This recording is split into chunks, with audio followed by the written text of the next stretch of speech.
Hey, what? We got like Ta very much. 6 tracks here, so we could play any one of these. Well, what's number 4? Number 4, that's Neon Sex. Let's do that. It's really slow and wow, you'll see. Okay. I usually always pick 3, but something made me pick 4. You really should have picked 3. I was gonna, and I just psyched myself out and picked 4. It's a great song. 3 is better? All right, go to 3. 3's my lucky number. I just was trying to, not do what I want to do. You know what I mean? You're trying to step out the zone and do something different. Yeah, and it didn't work, see? So here's the lesson to everyone out there. Stay in the zone. Isn't that funny? You know, I was trying to just do it a little different. So this is like upper, sort of. You can, Upper? Is this you singing? This is me over here, yeah. Falsetto all the way, huh? I like the falsetto. Who are your role models?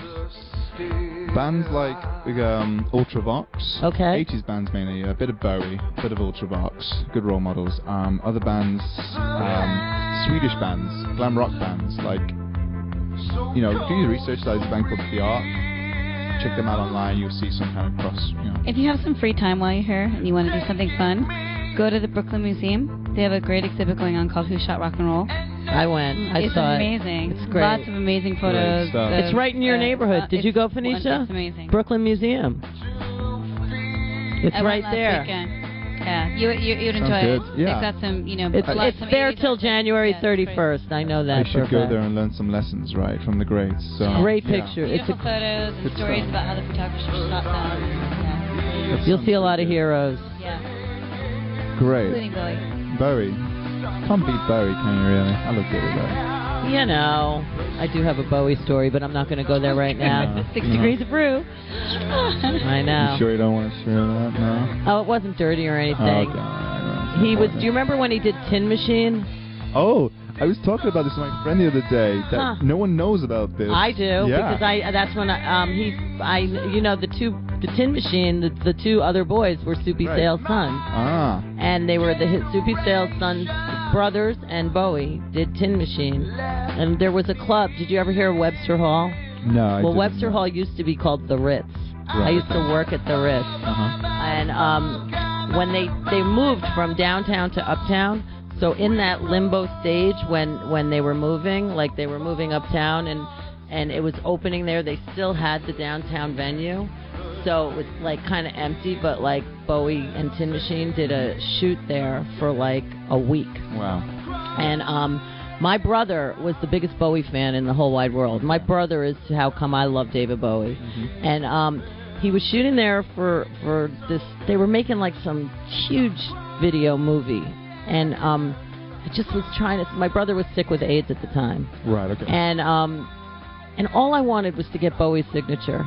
So for days and days and days, I was trying to figure out how the fuck do I get on that stage and get Bowie's signature in between shooting because it was such security, this, that, whatever. Yeah. So one day I get off my shift. I did the box office and phones and stuff like that. And I sneak backstage into some dressing room and stayed there for like so long, I don't even know how long, and they break, and I ran out on stage, and I said, "Oh, Mr. Bowie, my brother is sick, and he's like got AIDS, and it's because of him that I love you so much." And he's like, "He made me love you." He started singing, "I didn't want to do it. I didn't want to do it." Wow. And then he said, "What's his name?" And I tell him, and he writes this whole nice sweet thing on a flyer of mine, right? I run to my brother's house with this. I was like, "Thank you so much. Thank you so much." I run to my brother's house. I give it to my brother. I'm like, "Look what I got for you." He's like, "That's not Bowie's signature." Oh, no. He's like, "I've seen his signature before. That's not it." And that was like the whole. I was like, "Oh my god!" Wow. Oh dear. Crazy. Yeah. Uh-huh. So that was my. Did he ever believe There you you? go. Great story. He wasn't wonderful. well. Yeah. No. See everyone. Yeah. We just had a Bowie was running cool. joke going on in the last segment about how Rue's connected. She's like Kevin Bacon, like she's connected to everyone somehow. She knows someone with somehow, 6 right? degrees. I don't even mean it. But today is National Fritter Day. Fritter. What's a fritter? Fritter. The true definition of a fritter. They probably call it something else in England. The true definition of a fritter is A fritter is a fried cake or dough with fruit or meats inside. So the closest thing I could get is this. Please have my fritter. Is a knish like a fritter? Can I take a piece? I think it's more like a Jamaican patty or something like that. But with fruit or a blintz, maybe. Maybe a blintz. You know, like I just took my chewing gum out, so. I feel so special. You took your chewing gum out. It smells all right, you know. It smells good. If you like, you can I have wouldn't the be rest. too sure, but stop that. I keep busting on Ruth. I even had backup fritters. I had these backup. Pseudo fritter. Look at this. Dunking sticks. What's in here? Those were the closest. Good. Here, you finish the fritters today because mononitrate riboflavin. you can finish them. Monocalcium phosphate. We're not reading ingredients. Well, that's that. It's a clean floor here. Don't you know? 5-second rule. I am like the least germ. Yeah. Do you have that in England? Oh, yeah. You know, there's another like one. You can kiss it to God. Did you ever hear that one? You kiss it to God. Mwah. And then it's okay. And then it's fine. God cleans it for you.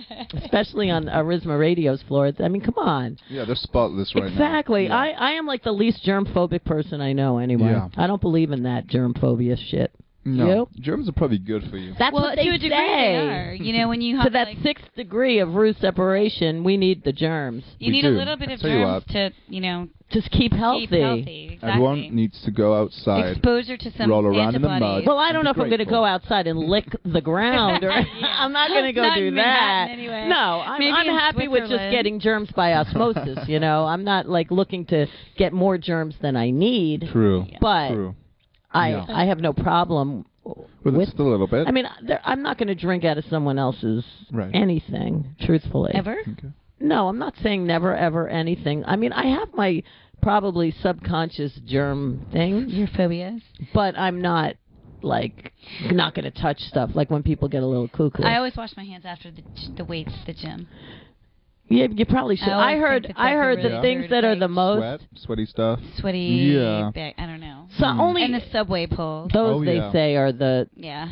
Subways have a bad reputation for germs. Seriously. But it's even in the trains themselves because the air does not. True. Like on an airplane, same thing. Yeah. Except the train up here goes upstairs. The one thing I'm very grateful for in New York City is, in London on the tube or the subway. Yeah, it's varied prices. I used to cheat my way all the time. Did they get slick to that? You remember they used to have a little man standing there. I just got on. That's when I'd love to play American. They have 3 now just because of you. So, now I just like the way they say out. way out instead of exit. It's like way out. Way out. Go that way. So long.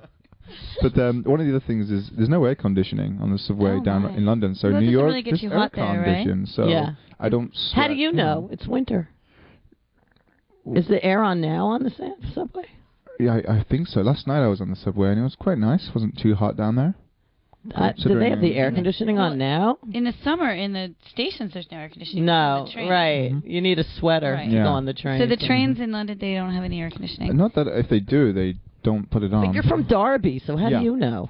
Well, I'm sure he goes to London and he's pulling his leg. I visit my capital. Taking what is it? I'm taking the piss out of you, baby. Do you play shows in London? Sorry? Do you play shows in London? No, because I'm from Derby. Yeah. Oh, so is it like trying to get like if you lived in so Kentucky and you try to get a show in New York, like you live in Derby and it's just try a to get journey a show time. in Kentucky. We drove through Kentucky. Do shows all over the UK, but not one in London yet, which is quite a surprise actually. It's a good point. I need to sort that out. Yeah, right? Definitely. I think so. How far now are you? You can say you've played New York City, so now maybe in London they'll be like, if they don't like that, then City. you know. All right, I want to hear Trek